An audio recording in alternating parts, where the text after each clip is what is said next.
Hello viewers, আমার ভিডিওটি উপরে দেখুন। আপনি যদি ইসলামিক ভিডিওটি পছন্দ করেন তবে লাইক, কমেন্ট এবং শেয়ার করুন। আগামী ২৮ তারিখে বাংলাদেশে আসছেন ওয়ার্ল্ডের প্রথিতযশা একজন দাঈ ইলাল্লাহ, যিনি আল্লাহর পথে মানুষকে ডেকেছেন অত্যন্ত ইখলাসের সাথে। ডক্টর জাকির নায়েক তিনি বাংলাদেশে আসবেন। এই বিষয়ে আলেমদের করণীয় কি হওয়া উচিত? আলেমদের করণীয় হওয়া উচিত ওনার এই আশাকে কেন্দ্র করে আলেমরা অবশ্যই এটাকে অ্যাপ্রিসিয়েট করবে নিশ্চয়ই, কারণ এমন একজন দাঈ সারা ওয়ার্ল্ডে প্রতি বছর গড়ে ওঠে না।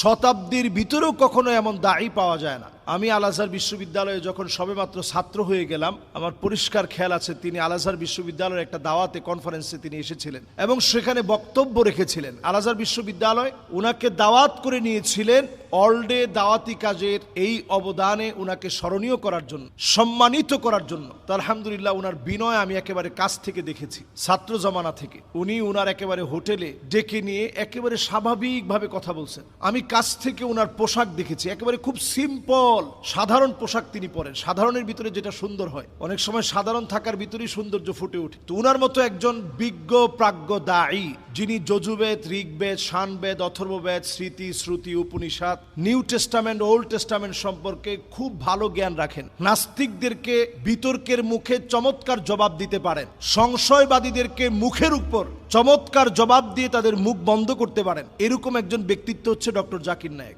এজন্য ওয়ার্ল্ডের বহু দেশ সাদরে তাকে গ্রহণ করার জন্য তাকিয়ে থাকে, কিন্তু আমরা ভারতীয় আগ্রাসনের দ্বারা প্রভাবিত হয়ে সেই সময়ে ওনাকে আসতে দিতে পারি নাই, কারণ মোদি এটা চায় নাই। এখন যেহেতু তাদের আগ্রাসন, আধিপত্য আমরা বিস্তার হতে দেব না, তিনি ইনশাআল্লাহ বাংলাদেশে আসবেন। প্রত্যেকটা মানুষের ওয়াজহাতুন নাজার আছে, ব্যক্তিগত অনেক মতামত আছে।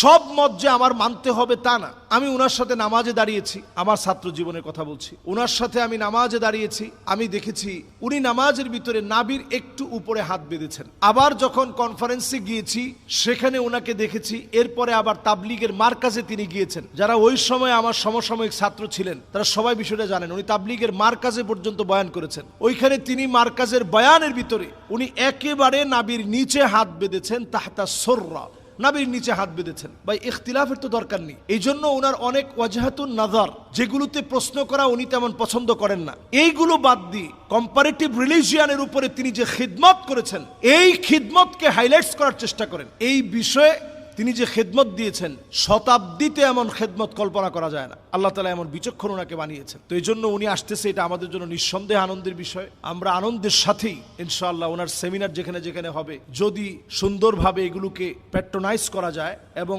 অর্গানাইজড ওয়েতে যদি সাজানো যায়, তাহলে সাজানোর পর আমরা সেখানে যাব ইনশাআল্লাহ।